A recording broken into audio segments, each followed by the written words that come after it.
Assalamualaikum warahmatullahi wabarakatuh. Jumpa lagi Football United ringan amatiran ala gua. Kali ini masih hari Ahad di Belanda menuju tengah malam. Eh, Agak lelah sebenarnya tapi gua ingin ngobrol ringan, translate konferensi pers wawancara Erik ten Hag setelah pertandingan Derby Manchester City 6, Manchester United 3. Ini gue ambil dari manunited.com. Juga ada nanti satu gue ambil dari Twitter ya, terkait dengan Cristiano Ronaldo. Tapi sebelum gue mulai, gue ingin mengucapkan turut berduka cita atas tragedi sepak bola di Kanjuruhan, Malang. Semoga keluarga yang ditinggalkan tabah dan kuat. Semoga tidak ada lagi kejadian seperti ini di masa yang akan datang. Tidak ada lagi tragedi di sepak bola di Indonesia dan juga di seluruh belahan dunia. Oke, langsung aja konferensi pers betul atau wawancara Erik ten Hag. Gue ambil dari manunited.com. Sebelumnya gue ingin ngopi dulu. Bismillah. Oke. Judulnya Erik ten Hag mengatakan kalau tim ini kekurangan percaya diri. Penampilan yang tidak diekspektasi ya, atau tidak diperkirakan. Erik ten Hag mengatakan saya sangat kecewa. Khususnya dengan kekurangan percaya diri. Saya tidak mengharapkannya. Di pertandingan yang sebelumnya, beberapa minggu yang lalu, tim kita percaya diri. Pada saat itu spiritnya bagus, vibe-nya juga bagus, tapi hari ini kita tidak membawanya di atas lapangan dari menit pertama sama sekali. Vibe-nya hilang. Vibe-nya sebenarnya belum hilang ya, atau tidak hilang, tapi hari ini mereka tidak membawa kepercayaan diri di atas lapangan. Sebenarnya memungkinkan untuk memainkan, artinya memainkan seperti yang kemarin-kemarin ya, tapi kita tidak melakukannya. Dengan bola kita sangat mudah memberikannya kepada lawan. Artinya kita kehilangan bola terlalu gampang. Kita membuat banyak keputusan yang salah dan juga kita sangat mudah out of possession. Artinya ya kita tidak mendapatkan possession. Dan kita tidak mengambil inisiatif lebih dahulu. Saya selalu mengharapkan tim saya ya untuk bisa mengambil inisiatif dulu, tapi hari ini mereka tidak melakukannya. Lalu setelahnya mereka juga atau ditanyakan tentang apa sebenarnya yang terjadi. Erik ten Hag mengatakan selalu sangat sulit untuk mengatakan atau mengetahui ya, apalagi setelah pertandingan secara langsung. Saya harus berbicara kepada pemain saya harus mengetahuinya. Mereka tahu, mereka bisa melakukan lebih baik lagi. Melihat ke performa ketika menghadapi Arsenal dan Liverpool, Anda tahu ketika Anda tidak fight ya, maka seperti yang kita lakukan, artinya kita tidak fight, maka kita akan punya masalah menghadapi tim seperti Manchester City. Ketika Anda tidak berkonsentrasi menghadapi tim seperti Manchester City, Anda akan kena hukuman berat. Dan itu apa yang terjadi. Lalu disinggung juga atau Erik ten Hag mengatakan tentang status ya. Saya pikir ini sangat bagus sebuah tim seperti Manchester City memberikan status di mana Anda saat ini. Sangat jelas kita melakukan dengan sangat baik ketika kita menghadapi tim yang top tim ya, seperti Liverpool dan Arsenal. Pada saat itu kita disiplin dan kita mengikuti aturan dan juga prinsip. Kita memiliki rasa percaya diri untuk bermain dan kita kita bertahan dengan sangat baik. Lalu setelahnya Anda bisa membawa performa yang sangat bagus.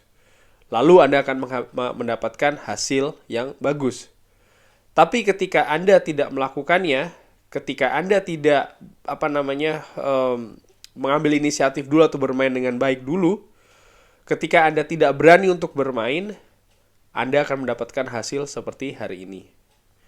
Lalu tentang pelajaran ya hari ini, saya akan menunjukkan kepada tim besok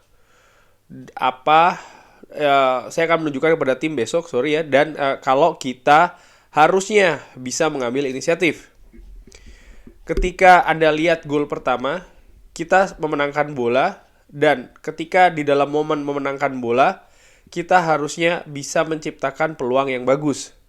Tapi kita mengambil keputusan yang salah di transisi di sisi sebelah kiri, dan secara tiba-tiba kita tidak mengikuti lagi aturan. Kita tidak disiplin dan kita ketinggalan 1-0. Ini tidak bisa terjadi. Ini sangat tidak bisa diterima. Saya akan menunjukkan kepada tim dan saya yakin mereka akan bisa melakukan lebih baik. Lalu disinggung tentang apa yang dilakukan di istirahat babak pertama ya, jeda antara babak pertama dan babak kedua. Pertama-tama saya harus mengganti attitude dari tim. Saya pikir itu adalah reaksi di babak kedua. Kita lebih berani, kita lebih masuk ke daerah mereka, kita lebih menciptakan peluang, dan kita menciptakan atau kita mencetak 3 gol. Gol dari Anthony dan juga Anthony Martial dan Anthony. Anthony Martial memiliki precision yang sangat bagus dan saya sangat happy dia mencetak gol. Dan juga untuk Anthony, dia mencetak sebuah gol. Dan kita punya beberapa peluang yang kita ciptakan. Tapi di dalam momen seperti ini saya tidak bisa menunjukkan kepada dunia sesuatu yang lebih positif lagi. Kita tentu saja sangat kecewa dengan hasil ini, dan ya ini yang harus dirubah di hari Ahad. Karena kita akan menghadapi, gue lupa kalau tidak salah kita akan menghadapi Everton ya.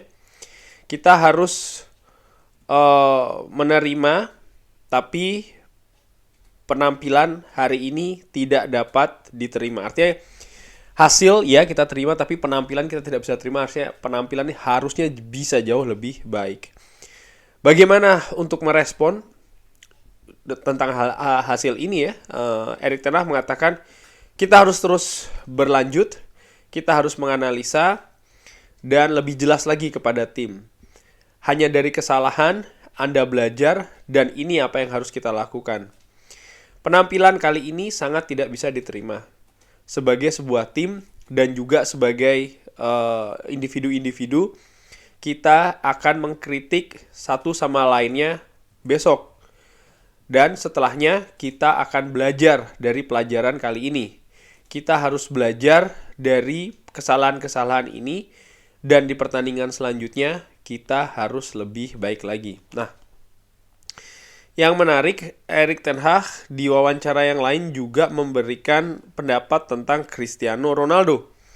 Dia mengatakan, saya tidak memainkannya karena saya memiliki respek untuk Cristiano, terutama karirnya yang sangat besar. Dan keuntungan lainnya, saya bisa memasukkan Anthony Martial. Dia membutuhkan menit bermain, tapi saya tidak ingin menunjukkan hanya seperti itu saja, kurang lebih demikian. Jadi itulah apa yang dikatakan oleh Erik ten Hag. Pendapat gue, opini gue bagaimana? Ya gue sepakat, memang betul attitude dari para pemain Manchester United ini gue singgung di review ya, di video review sebelumnya. Itu yang terutama di babak pertama itu yang tidak ditunjukkan, itu yang menjadi pembeda dari ketika Manchester United menghadapi Arsenal, dari Manchester United ketika menghadapi Liverpool, bahkan ketika menghadapi Southampton dan Leicester, kita walaupun tim lawan juga mampu memberikan perlawanan, artinya menguasai possession, bahkan beberapa kali memiliki peluang, tapi kita bisa bertahan lebih kokoh. Ada pendapat mengatakan kalau ketika menghadapi Southampton dan Leicester kita ugly win. Gue tidak sepakat, karena pada saat itu kita bermain tandang, kedua tim yang kita lawan membutuhkan kemenangan juga ya, sehingga dalam tanda kutip wajar mereka juga ngotot ingin memperoleh kemenangan, ingin meraih possession, ingin membuat peluang, momentum. Tapi kita mampu bertahan dengan solid. Kita punya percaya diri di pertandingan tersebut. Walaupun kita tidak banyak menciptakan peluang, tapi kita bisa klinikal.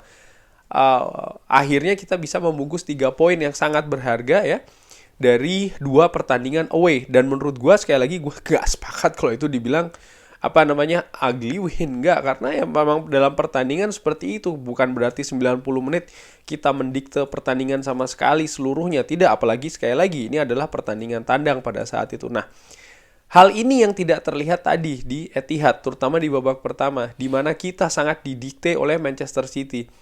Bahkan ketika kita mendapatkan bola, ya, mendapatkan possession, kita tidak tahu apa yang harus dilakukan dengan bola. Akibatnya apa? Banyak sekali kesalahan. Di sisi lain, Manchester City punya kemampuan, punya kualitas untuk menghukum ketika lawan melakukan kesalahan-kesalahan fundamental seperti yang dilakukan oleh Manchester United di babak pertama. Bahkan ya mereka bisa langsung leading dengan 4 gol. Ini merupakan hal yang sangat sulit tentunya ya untuk bisa dikejar di babak kedua. Erik ten Hag juga menyinggung pemain kurang berani, ya kan? Terlalu banyak kehilangan bola. Tapi ini bisa diperbaiki di babak kedua.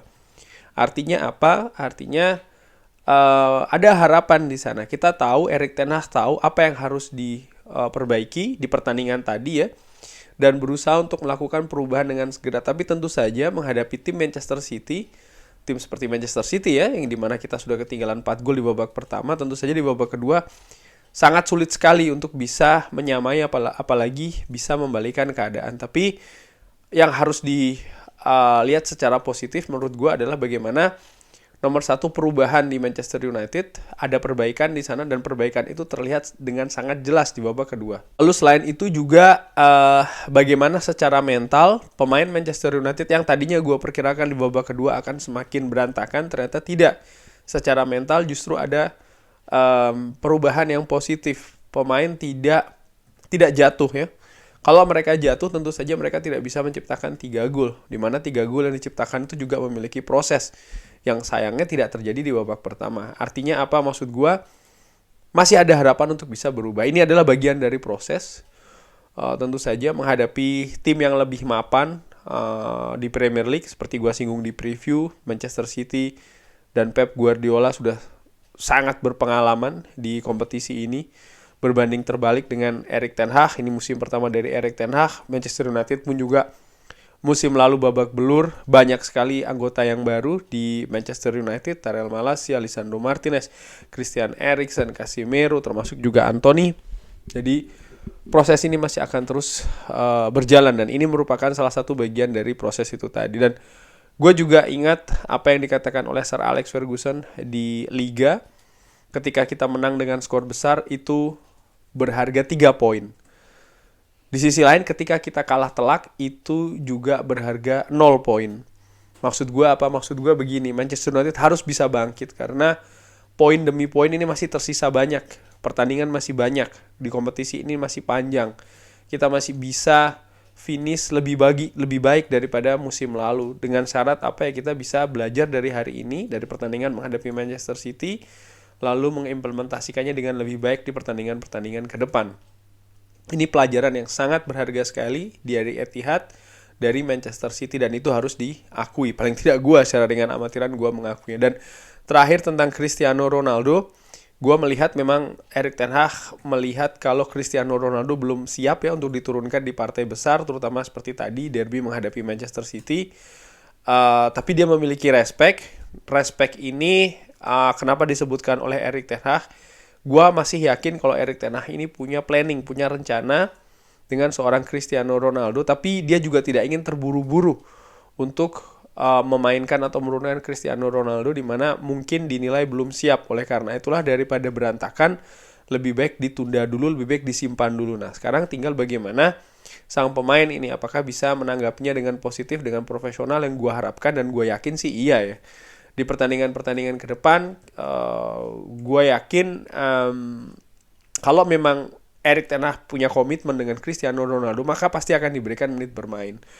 Feeling gua di pertandingan selanjutnya di Siprus besar kemungkinan Cristiano Ronaldo akan dimainkan.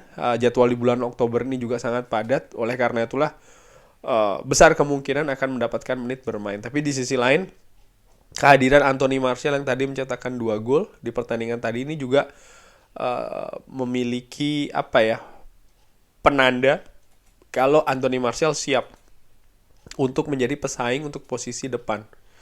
Secara tim tentu saja ini bagus, artinya kedalaman skuad, utamanya di lini serang, ada peningkatan.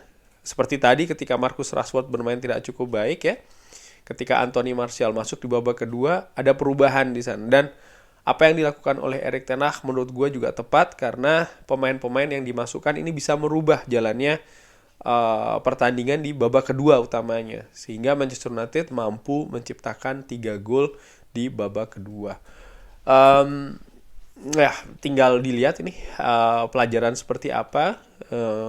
Gue yakin pasti akan ada reaksi yang langsung dari Erik ten Hag ya, dikabarkan besok ya kan. Dan ini akan terlihat paling tidak nanti ketika di Siprus menghadapi Omonia, dan juga hari Ahad minggu depan ketika menghadapi Everton. Mudah-mudahan ada perbaikan. Sekian dulu, terima kasih sudah menyaksikan. Jangan lupa like, share, dan juga subscribe. Assalamualaikum warahmatullahi wabarakatuh.